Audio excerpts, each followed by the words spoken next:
Depuis le début, ma position était claire par rapport aux élections aux Nations Unies. Et les oratoires l'ont montré. C'est les carnets d'adresses qui font faire la différence et les soutiens.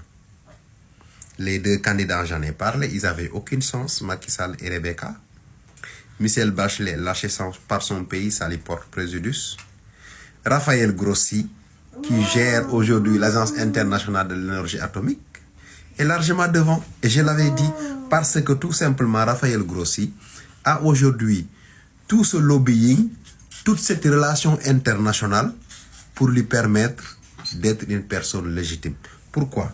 Parce que gérer une structure aussi stratégique, aussi exigeante que l'Agence internationale de l'énergie atomique est un gage de garantie pour permettre aux autres de savoir que vous méritez de diriger une structure comme les Nations Unies.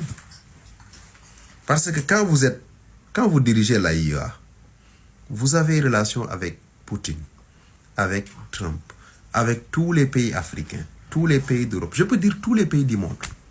Et vous n'allez pas dans ces pays-là pour défendre votre pays, ni pour défendre une politique, mais pour défendre un message des Nations Unies. Vous êtes amis de tout le monde.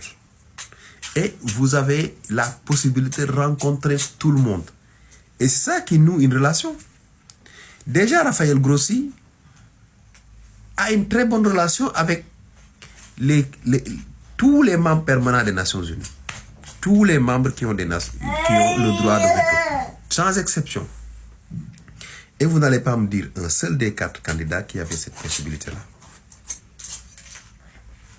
Donc, c'est ça aujourd'hui qui fait qu'il est largement devant sur les sondages. Et plus on avance, plus on trouve les limites des autres.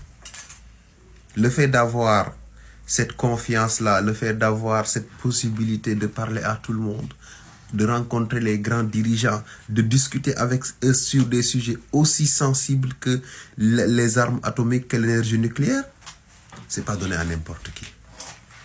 Et diriger l'AIEA, ce n'est pas diriger un État. Ce n'est pas diriger une organisation, une ONG. C'est beaucoup plus stratégique, c'est beaucoup plus exigeant et ça vous ouvre beaucoup plus de possibilités. Et après vient les compétences que cette personne-là a par rapport aussi à son vécu, voilà, sa connaissance de la géopolitique, sa connaissance aujourd'hui des attentes. Parce que diriger l'AIEA, c'est comme diriger les Nations Unies, parce que c'est 2 organisations